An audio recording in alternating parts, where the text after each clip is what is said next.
Graphing polynomial functions. Polynomial functions are continuous functions. Their domain is from negative infinity to infinity. Basic polynomial functions may look something like this, or I'm just going to give you a couple of different examples here, something like that. All different types, but they're just nice smooth curves left to right. The ends of them are either going to negative infinity or positive infinity. So here's two negatives, here's negative infinity going up to positive infinity. Typically they have x-intercepts, y-intercept.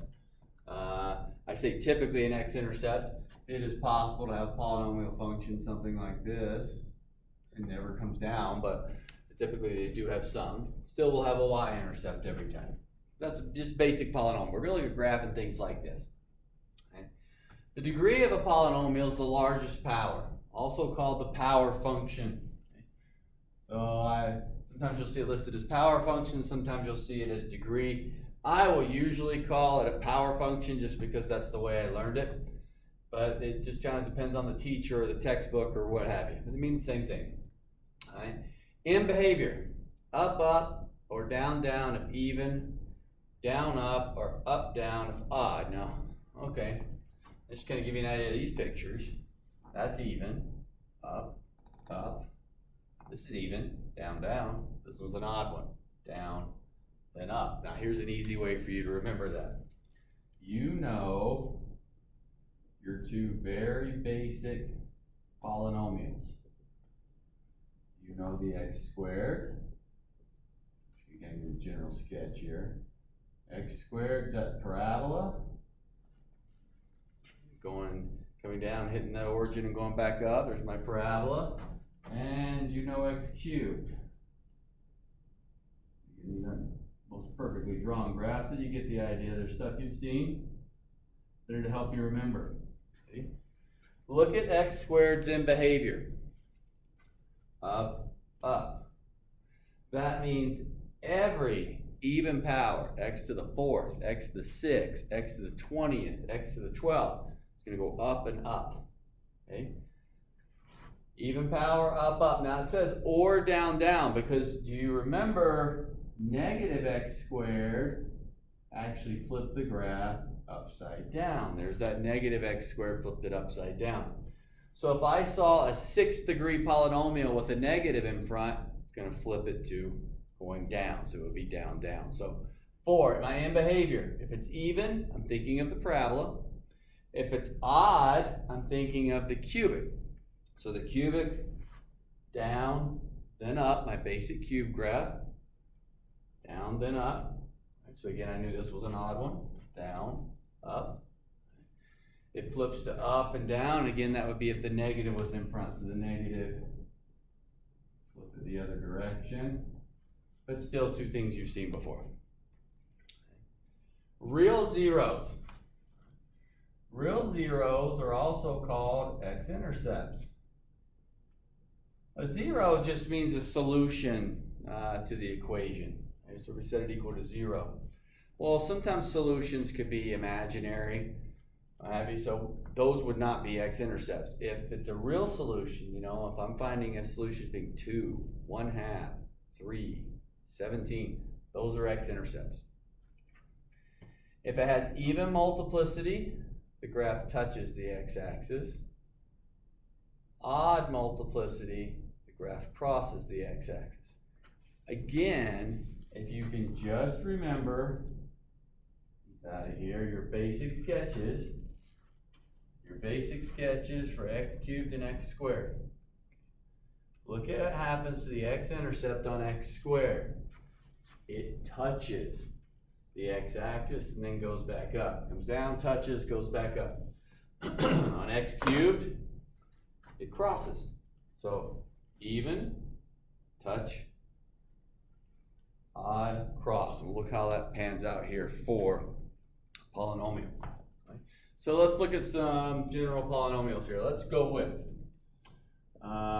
f of x equals x squared,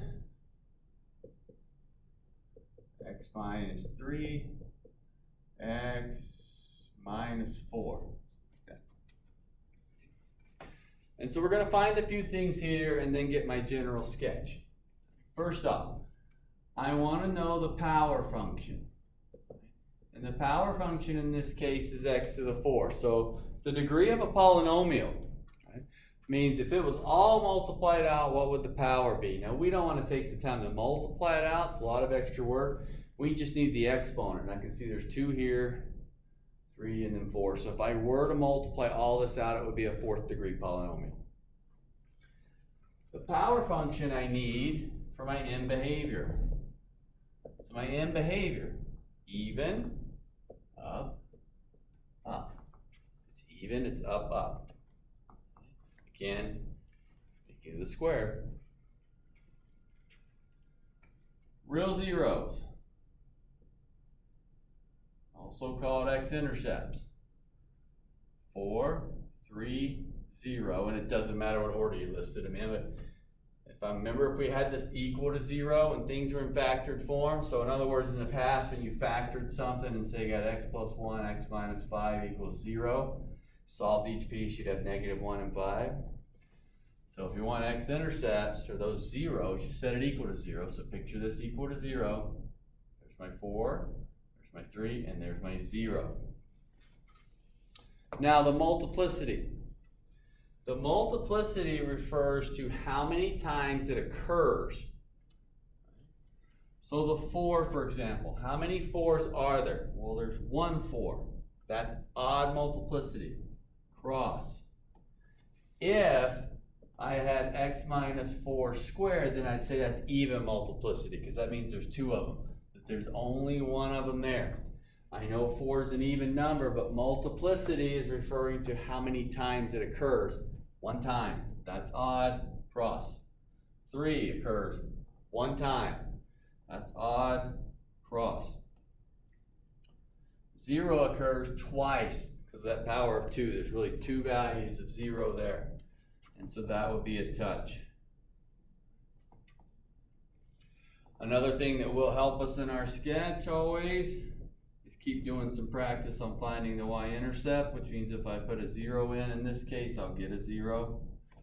Y-intercept, substitute 0 for x.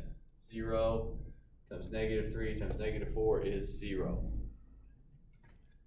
Now for our sketch. All right, what we want to do first, apply your x-intercepts. 0, 1, 2, 3, 4. Y-intercept 0, 0 I have. And then the best way to graph this is follow what you wrote. You said it started up. We said started up, ended up. So we're going to start up. So we're going to start up direction. This graph's going to come down. It's going to touch 0. Touch 0 and go back. Kind of like that parabola over there. Then it's going to turn and cross 3. Crosses 3. And then it has to cross 4. And ends up in the up direction. Okay. So start it up. Touch, cross, cross, ended up. Now, you know, do these end pieces, they go out at a little bit less of an angle or steeper? Don't know, don't care. I'm just trying to get a rough sketch. This inside piece here, does this maybe come up really steep and come back, or is it even more shallow than I drew it? I don't know, and I don't care. I mean, I say I don't know, I could find out. I could plot some points and find out, but we're just trying to get the rough sketch. So the rough sketch is telling me, I know it turns and goes up, and it has to come back to that 3. How high or low, I don't know, but I know it's doing that. Same for the bottom. For all I know, it comes down a lot further and then turns, but I don't know without doing some extra plotting, and we're just trying to get that rough sketch. As long as we get that general curvature, we're good. So we want to find power function. The reason I find the power function helps me with the end behavior. Identify my zeros, are they touching or crossing, and that y-intercept. Let's get a different one up here. Let's go with f of x equals x minus 3 squared, x plus 1 squared.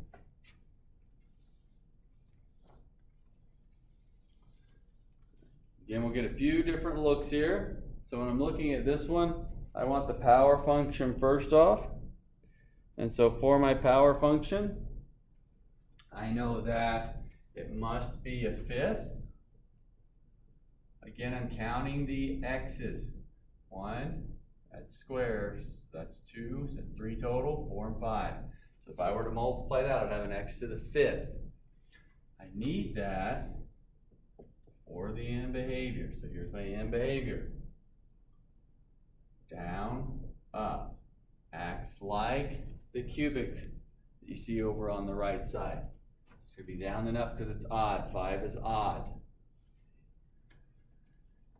My x-intercepts are real zeros. Just write it as x-intercepts this time. We see it helps with our terminology. See it different ways. 0, 3, negative 1. 0. Here's my 3.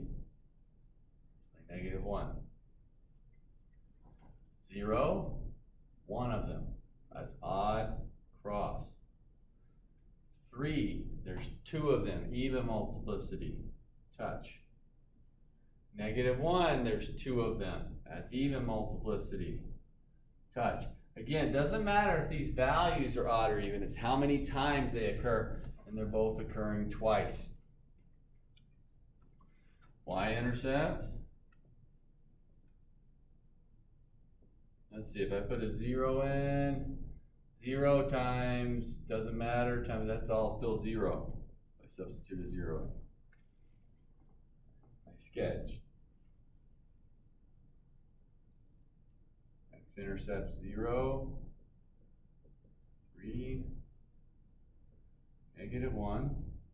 Y-intercept still 0, 0.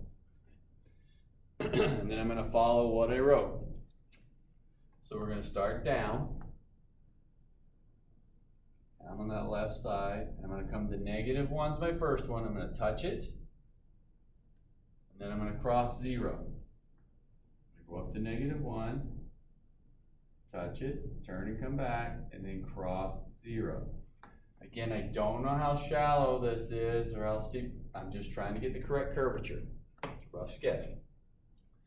I cross 0. Now it says for 3, I've got to touch. So it's going to turn, come back, touch 3, end up in the up. So I ended up in what I had here, up. So I'm starting with my left, up or down, in this case down, then hitting those x-intercepts in order for the touch and cross, and I'll end up in that right part.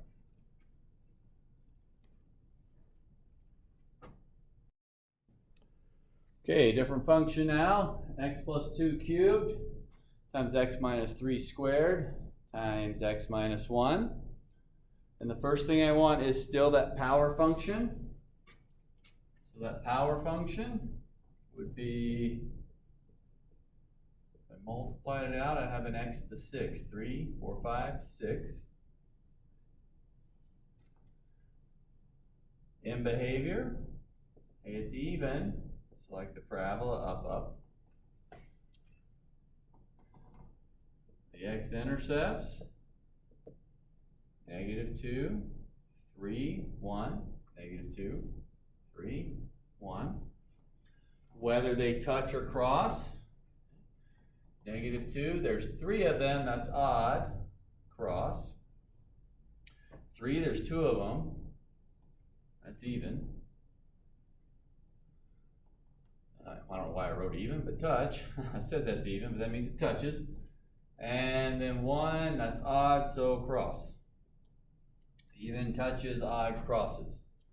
Amounts. So again, I know 3 is an odd number, but there's an even amount of them because there's 2. Y-intercept. If I substitute 0 for x, so this time we're not going to get 0. I have 2 cubes, 8. That's 9, so that's 72. Negative 1 is negative 72. All right, so remember, substitute 0 for x. On the last two problems, we had an x out front, so it zeroed everything out. So this one's going to give me a 72, negative 72. Again, because 8, that's squared, so 8 times 9 is 72, times negative 1, negative 72. Now my sketch. Let's see, negative 2, 1, 3. All right, and then the y-intercept, when it's 0, negative 2, we're just trying to get a rough sketch. You know, you can just put a mark here and say, you know what, hey, that's negative 72. We don't need to count down to 72. We're just trying to get a rough sketch of what's going on. So we're going to start up, left. Okay, we're going to cross negative 2. The next one's 1 we're going to cross. All right, so if we cross negative 2, I have to somehow incorporate this negative 72. So I'll hit it, come up, cross that 1, then I'm going to touch 3, and back up. There's my sketch. Now I know I went down here and just hit the negative 72 and came back. You know, it could also be something like this, where I go past it, and come back up through it. I don't know, I'm just trying to make sure I incorporate that negative 72. Notice whether I went down and hit it and came back, or went past and came back, or maybe even if I went through and came back sharply, it's still that parabolic look. So it's still the same shape, and that's what we're going for on that rough sketch. Okay, let's look at one with a little bit different look to it. All right, I got negative x minus 1 squared, x plus 2 cubed, x squared plus 1. A couple of different things going on here. First, you do see this negative out front. So let's look at the power function. My power function would be 2, 3 more is 5, 6, 7. The power function is technically x to the 7th. I would always write negative x to the 7th. Now here's what happens to me, and I would imagine happens to a lot of you. When you're going for the end behavior, I know for myself, I look back at my power function more than I look at the original problem. And so if I didn't have the negative there, I'm going to get that end behavior wrong. Having it there reminds me the graph was flipped. So on a test, for example, if you put x to the 7th as a power function, yes, it's correct. If you put negative x to the 7th as a power function, yes, it's correct. It doesn't matter. It's just saying what degree the polynomial is. It is a 7th degree polynomial. Okay? Whether or not it's positive or negative is a 7th degree. But the negative helps you with that end behavior, because now it's odd. So the cubic or odd, it's down, up. The negative's flipped it. So it's going to be up, then down. X-intercepts. 1, and there's 2 of them, so touch, even multiplicity. Negative 2, 3 of them's odd, cross. And then I'm not worried about the x squared plus 1 because that produces an imaginary. So I do have another piece here that has an effect on the polynomial. It actually changed the degree, but it's not going to produce an x-intercept, because if you set this equal to 0, you get imaginary pieces. Y-intercept, 0 for x. All right, let's see. 0 for x would be 1. That's 8. So 1 times 8 is 8. That's a 1. So 8 times 1 is 8. That's for squaring. And then the negative in front's a negative 8. There's my y-intercept.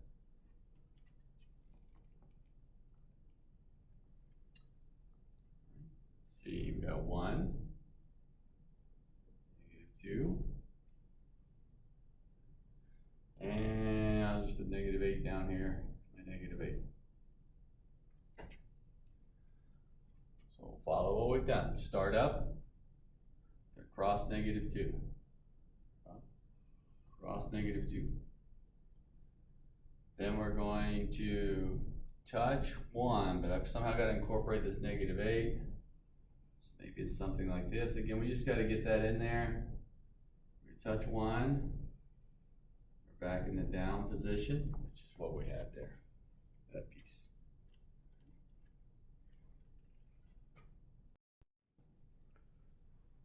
Okay, one more here. We've got f of x is -2, x plus 2 squared, x minus 1 to the 4th. So, power function or degree, there's 6. So it's going to be an x to the 6. And again, I would put a negative x to the 6. Negative to remind me that it's flipped over. Now that 2's up there. The 2 doesn't have an x on it, so it's not going to change it from a 6 to a 7. But you could write it as 2x to the 6 or negative 2x to the 6. And that would be sufficient also. You could leave the 2 in there. Or if you didn't put the negative, maybe you got x to the 6. But it's still saying it's a 6-degree polynomial no matter what, and that's what we're looking for. I still think the key would be not required, but I think for a lot of us it helps to have the negative in there because that's reminding me that it did flip it over. So I'm going to leave mine like this. My end behavior, down, down, even. So like the parabola up, up, negative, flips it over. X-intercepts, or my real zeros, -2, and there's 2 of them, so that's even, touch. 1, and there's 4 of them, that's even, touch. And again, there's no x out front, so that leading 2 is not producing anything as far as an x-intercept. It will have an effect on the y-intercept. Y-intercept, 0 for x. Alright, that's 1. Negative to the 1 to the 4th is 1. That's 4. 1 times 4 is 4. Times -2, -8. Sketch. Let's see, -2, 1. And again, I'll just put -8 down there. So we're going to be down, touch -2, touch 1, end up down. So down. -2. Somehow incorporate that -8. Touch 1 and down. It's like an upside down W. Oh, so I guess an M. Something like that. So we have that shape. Now again, maybe, just a reminder, maybe this comes all the way like that. Maybe it's just a parabolic piece like this. Again, it's a rough sketch. I'm not going to get into plotting all these extra points and figure out how far it goes down. 2 reasons. Number 1, you know how to plot points. It's not new. Number 2, you'll investigate a lot more properties later on, especially if you go to calculus. You know, and the other thing, technically, we're just trying to create a rough sketch to get the general behavior of the graph. So regardless of how far this went down before it hit the -8, isn't going to change the behavior of the graph. It's still going to be this same basic shape. Even if this guy came out wider versus down, it's still the same basic shape. That's what we're looking for. We just need to make sure we've incorporated that y-intercept.